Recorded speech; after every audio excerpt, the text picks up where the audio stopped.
இத்தனை பிள்ளைங்க இருக்கிறாங்க. பெனினாளுக்கு ஒரு பிள்ளையாவது கர்த்தருக்கு கொடுக்கணும்னு தோணல.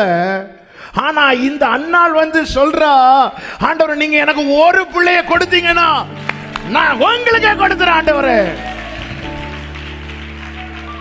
எப்படி கொண்டு வரார் பாத்தீங்களா? ஒருவேளை ஆண் நல்ல புரிஞ்சுக்கோங்க, எப்பவுமே சொல்லுகிற வார்த்தை, என்ன ரொம்ப நேசிச்சுட்டாருன்னு வைங்களேன், எனக்கு வேண்டியதை கொடுக்கிறதுக்கு முன்னாடி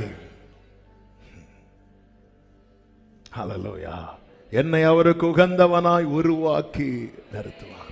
வாழ்க்கையில சில வாசல்கள் அடைக்கப்பட்டது நிமித்தம் தளர்ந்திருக்கிற அன்பு சகோதரா சகோதரி, ஆமே, இந்த அடைக்கப்பட்டது நிமித்தமா இன்னைக்கு நீங்க அவர் சமூகத்தில் வந்து இருக்கிறீங்கல்ல. உங்களை கர்த்தர் உருவாக்குவது உண்மையானால் உங்களுக்கானதை உருவாக்கி உங்க கையில தருவார்.